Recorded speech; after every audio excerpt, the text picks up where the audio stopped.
Salut! J'espère que vous allez bien. Je vous retrouve pour faire un petit bilan lecture, un peu particulier, enfin particulier oui et non, étant donné qu'il s'agit du bilan du littératon féminin que j'organise depuis plusieurs années déjà en août, mais comme je lis majoritairement, voire quasiment exclusivement des femmes, en réalité, bon, ça change pas énormément. Et cette vidéo est en partenariat avec Nextory. Nextory, c'est une plateforme qui est unique parce qu'elle propose à la fois un énorme catalogue et elle propose aussi différents formats. C'est-à-dire qu'il y a des magazines, romans graphiques, des BD, des livres numériques donc, et aussi des livres audio. Dernièrement, j'ai écouté L'inceste de Christine Angot.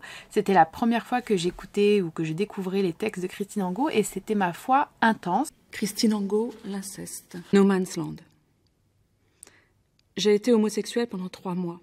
Plus exactement, 3 mois, j'ai cru que j'y étais condamnée. J'étais réellement atteinte. Je ne me faisais pas d'illusions. Le test s'avérait positif. J'étais devenue attachée. Pas les premières fois. À force de regards. J'amorçais un processus de faillite, dans lequel je ne me reconnaissais pas. Il y a vraiment énormément d'autrices sur la plateforme. Vous pouvez aussi lire dans d'autres langues. Ça, je trouve ça vraiment super. Et justement, là, j'ai sauvegardé et je vais commencer à écouter un livre de Joyce Carol Oates, qui est une autrice que j'aime beaucoup, 48 Clues into the Disappearance of My Sister. Et vous pouvez profiter d'une offre avec un essai gratuit en cliquant sur le lien en barre d'infos. Et je suis heureuse de pouvoir vous en faire profiter parce qu'il y a réellement vraiment beaucoup de titres qui, j'en suis sûre, vous intéresseront beaucoup. Voilà. Je suppose qu'on peut commencer par Mon mari de Maud Ventura ou Ventura, je sais pas trop, même si pour être franc, je crois que je l'ai lu plutôt fin juillet que durant le mois d'août. Mais c'est pas très grave, je vais quand même en parler. Donc c'est un roman contemporain français, ce qui sort vraiment de ma zone de confort, c'est ce que je lis sans doute le moins, enfin c'est pas sans doute, c'est ce que je lis le moins, sans aucun doute plutôt. Et je dois admettre que j'ai plutôt pas apprécié, alors je l'ai écouté. Pour être franche, je ne l'ai pas lu, je l'ai écouté et j'ai trouvé ça intéressant.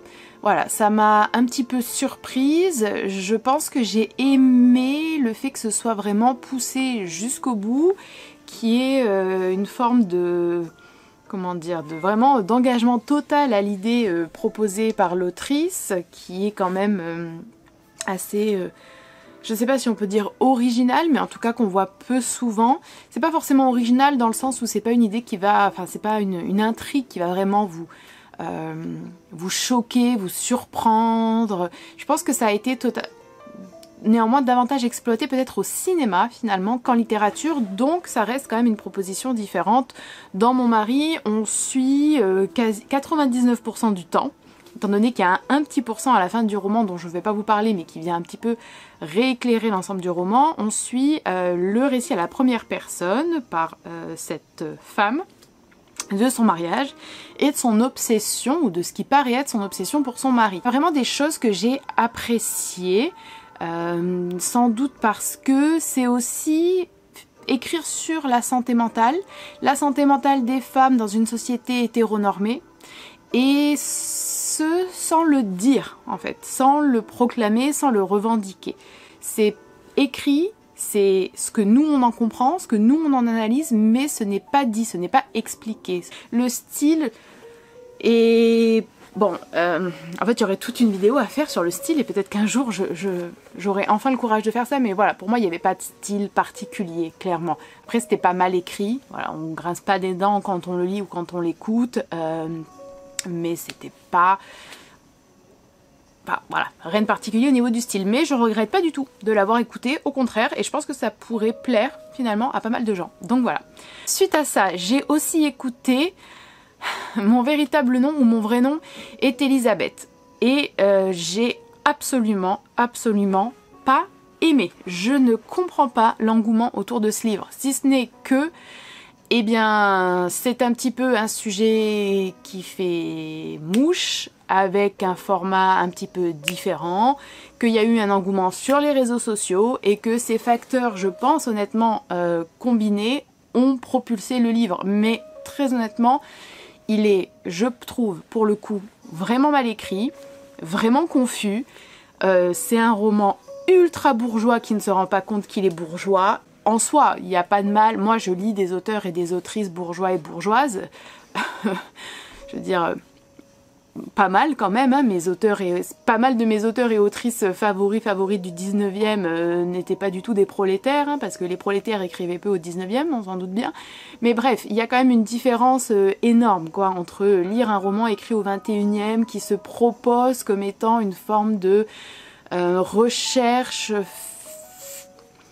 féministe. J'irai pas jusque là, mais en tout cas la recherche de vérité et de justice à l'encontre d'une... Enfin, concernant une femme qui est la grand-mère de l'autrice et de la narratrice, mais qui tourne énormément autour de l'autrice et de la narratrice, beaucoup plus qu'autour de cette grand-mère ou arrière-grand-mère, d'ailleurs je sais même plus.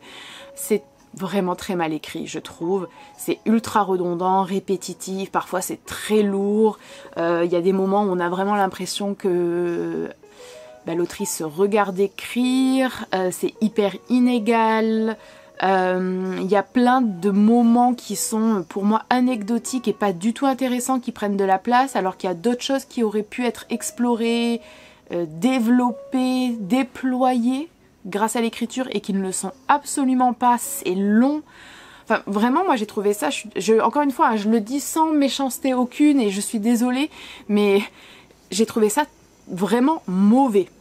J'insiste un tout petit peu sur ça parce qu'en fait je me dis il y a eu un tel engouement que je suis sûre que beaucoup de personnes voudront l'acheter. Il est quand même onéreux, il est à plus de 20 € et les promesses ne sont pas du tout tenues et je ne comprends pas, si ce n'est les facteurs que je vous ai mentionnés un peu plus tôt, la réception élogieuse et dithyrambique qu'a obtenu ce livre.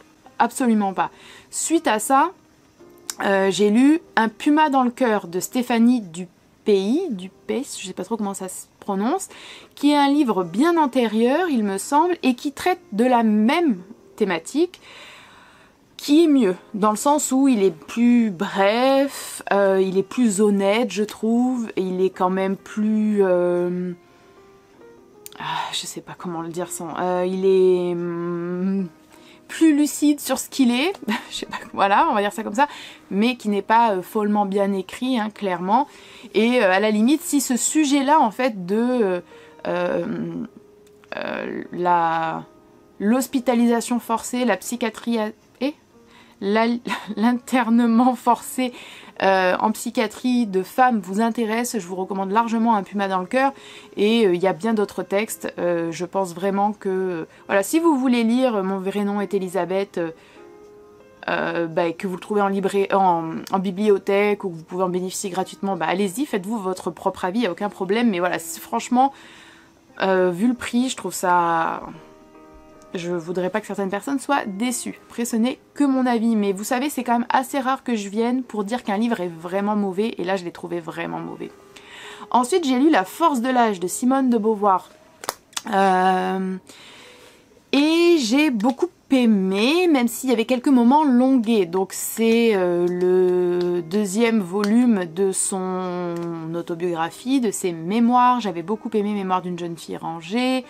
Et j'ai davantage aimé, je pense, La force de l'âge, même si il y a une littérarité qui est peut-être un peu moindre, parce que il me semble en tout cas, dans Mémoires d'une jeune fille rangée, même si oui c'est autobiographique, c'est le premier volume des mémoires, peut-être parce qu'il y a une distance plus grande avec l'époque, qui est l'époque de l'enfance et de l'adolescence, peut-être aussi parce que c'est davantage centré sur Simone de Beauvoir. Je trouve que sa plume et l'aspect littéraire sont plus importants, sont plus intéressants, alors que dans La force de l'âge, il y a vraiment des moments qui sont beaucoup plus documentaires, notamment sur toute la période de la guerre, et moi ça m'a un peu ennuyée par moments, mais je trouve que c'est toujours un régal de lire Simone de Beauvoir. Et en fait, vous savez, Simone de Beauvoir, elle est aussi très controversée, donc j'ai lu Mémoires d'une jeune fille dérangée de Bianca Lamblin. Un peu difficile de donner mon avis sur ça en fait. Bianca Lamblin, c'est une des jeunes filles, élèves de Beauvoir, avec qui Beauvoir a développé une relation. On apprend que c'est une relation qui a été une relation aussi amoureuse et que Bianca Lamblin a ensuite eu aussi une relation de cet ordre-là avec Sartre. Et voilà, ce qui est aussi reproché à Simone de Beauvoir, donc, c'est d'avoir supposément fourni ou orienté des élèves à elle vers Sartre. En fait, c'est vraiment un sujet très très délicat.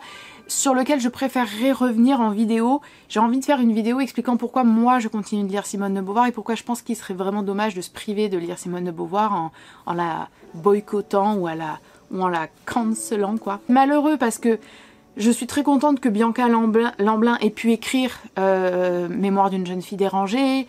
J'espère que ça l'a aidé, que ça lui a fait du bien. Après, je serais vraiment curieuse d'avoir votre avis. Ce qui est un petit peu bizarre, c'est qu'on en ressort en n'étant absolument pas convaincu de la nature prédatrice, je trouve, de Simone de Beauvoir, de la nature prédatrice masculine et totalement minable et goujate de Sartre, oui. De celle de Simone de Beauvoir, moi je trouve pas du tout. Et on a plutôt l'impression d'une forme de déception sentimentale, qu'elle soit amoureuse ou qu'elle soit amicale, de Bianca Lamblin envers Simone de Beauvoir, qui s'exprime dans Mémoire d'une jeune fille dérangée, mais en ne s'assumant pas comme telle.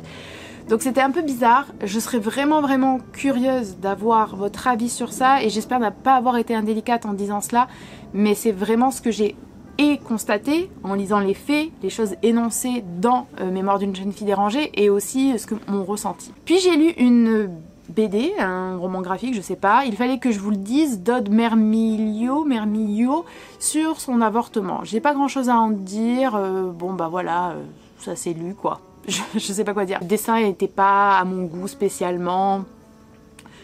Bon, je regrette pas de l'avoir lu, en même temps c'est un peu difficile de regretter lire quelque chose d'aussi rapide qu'une BD ou qu'un roman graphique, mais est-ce que je le recommanderais non, pas vraiment. Puis par contre, j'ai lu Leila, avoir 17 ans dans un camp de harkis de Dalila Kershouch. Je vous mettrai en barre d'infos la revue, la critique détaillée qu'en a fait Imen sur son Instagram littéraire. C'était un texte qui mêle témoignage et fiction, qui fait de la fiction à partir d'un témoignage réel vécu par Dalila Kershouch. Et j'ai trouvé ça hyper intéressant, pour le coup relativement bien écrit, qui porte vraiment à la réflexion.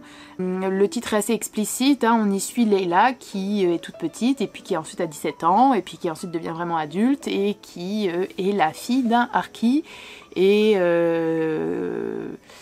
qui a dû, avec sa famille, quitter l'Algérie pour se protéger du FLN et qui arrive en France et qui est parqué en France dans ses camps. Je le recommande. Je ne sais pas si... il est en fait assez facilement disponible. Trouvable, pardon. Je l'ai vu disponible sur notamment Vinted d'occasion, donc voilà. J'ai lu l'histoire d'une petite fille, de Laure, La femme qui boit, de Colette Andris,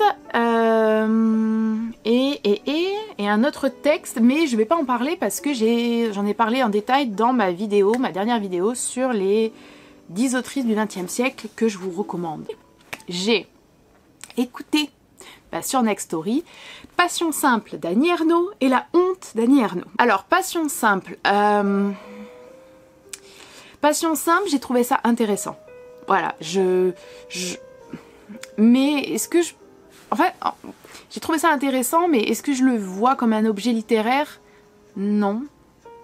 Vraiment non. Je le vois comme un témoignage sur une passion amoureuse. Enfin, pour moi, c'est plutôt une passion sexuelle. Et c'est intéressant parce que je m'intéresse à l'expérience humaine. Voilà. Franchement, je sais pas trop quoi vous dire de plus parce que je trouve qu'il n'y a rien d'intéressant au niveau littéraire. Je trouve pas qu'il y ait vraiment de réflexion intéressante. On peut saluer d'une certaine façon le courage d'aborder ces sujets-là en en tout cas ce qui paraît être toute sincérité, le partage de détails qui sont franchement pas... c'est pas qu'il y a aucune honte à avoir, mais c'est clairement pas l'image d'une femme indépendante, émancipée, donc oui, voilà, c'est pas une partie forcément resplendissante d'elle-même que nous livre Annie Ernaux. Donc oui, il y a une part d'honnêteté, de courage à faire ça, mais voilà, j'en garderai pas un souvenir particulier. La honte, j'ai pas du tout compris l'intérêt de ce texte. L'idée de départ me semblait géniale et en fait c'était un des Annie Ernaux que j'avais envie de lire depuis longtemps. Et le problème c'est que c'est pas du tout ce qu'elle fait. La promesse un petit peu, la manière dont on nous le vend, c'est qu'elle va nous raconter un épisode traumatisant ou traumatique au cours duquel son père essaye de tuer sa mère, ou en tout cas a une impulsion qui aurait pu mener à ça. mais ça occupe, je sais même pas, 10% du texte, même pas. Et puis après, c'est une description minutieuse de l'école privée, l'école publique, se sentir un peu honteuse, se sentir un peu pas à la mode. Et en fait, voilà, Annie Ernaux essaye de relier ce sentiment diffus de honte qu'elle a eu pendant son enfance et son adolescence, majoritairement, à ce sentiment de honte qu'elle a à peut-être avouer que son père a été comme ça envers sa mère et que sa mère l'a accepté, enfin voilà. Sauf que ça fonctionne pas du tout, je trouve. C'est vraiment pour le coup... je le dis absolument avec toute l'humilité du monde parce que je suis personne, mais je ne pense pas que quiconque autre publierait cela, ce serait lu, ni même publié d'ailleurs en fait. Voilà, grand mystère. Grand mystère. Puis quand même, je tiens à préciser que j'ai lu Down by the River, qui est une tueur à point d'Edna O'Brien, ou O'Brien, je sais pas trop comment on prononce, qui était le livre au programme du club de lecture pour août, ainsi que L'heure de l'étoile de Clarice Lispector, qui était au programme du club de lecture pour août, on va y arriver. J'en parlerai donc à un autre moment, lors d'un live, je suis en retard, j'en suis désolée. Puis j'ai lu Materna d'Hélène Bessette, dont je parle dans ma vidéo 10 autrices du 20e, mais je ne l'avais pas encore lu au moment où j'ai tourné la vidéo parce que j'attendais que le livre me soit prêté par la bibliothèque. C'était hyper déroutant. Materna, c'est un roman qui se déroule en huis clos dans une école primaire avec la directrice et puis les institutrices, leurs relations toutes très... un petit peu névrosées d'une certaine manière, même si je déteste l'utilisation hyper répandue et banalisée de ce terme. Je déteste quand les gens disent « nous sommes tous un peu névrosés ». Bref. Et c'est écrit d'une manière absolument unique, très déroutante. C'est pas en vers libre, mais c'est pas non plus de la prose, c'est pas du théâtre, mais c'est pas non plus un roman, c'est Hélène Bessette. Je vais lire 2 autres textes de cette autrice et je reviendrai sans doute pour vous faire une vidéo dédiée parce que vraiment il faut...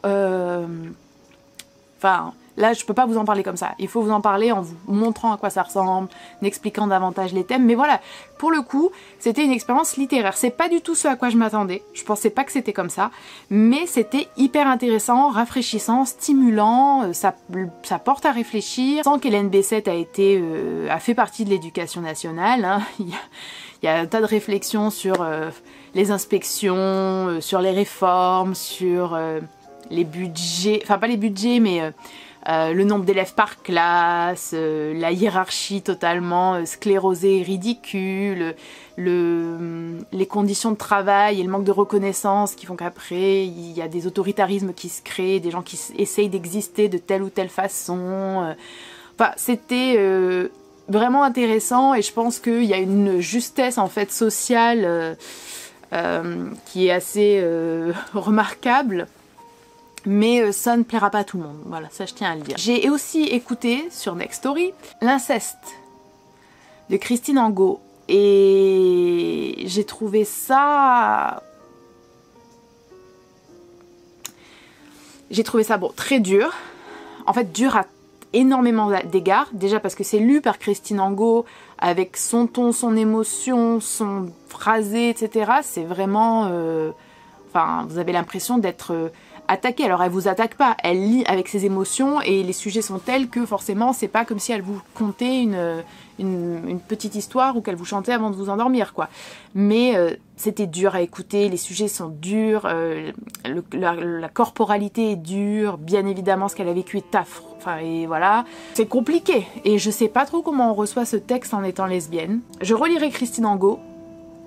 Mais je suis encore très mitigée, je n'ai pas d'avis à partager réellement parce que je veux pas juger d'une telle production et de tels sujets, etc. Comme ça à la va-vite. Je pense que ça mérite plus de respect et de réflexion. Bah écoutez, c'est déjà pas mal je crois. J'espère que tout ça vous aura intéressé. Je pense que c'était quand même des lectures très éclectiques, très différentes. Et sans doute pas forcément les plus répandues ou celles qu'on voit le plus, donc ou si c'est le cas, mon avis différait totalement. Voilà, donc j'espère que cette vidéo vous aura intéressé. N'hésitez pas à essayer Next Story en cliquant sur le lien en barre d'infos. N'hésitez pas à me dire ce que vous avez lu, vous, durant ce littératon féminin, si vous avez participé. Et je vous dis à très bientôt.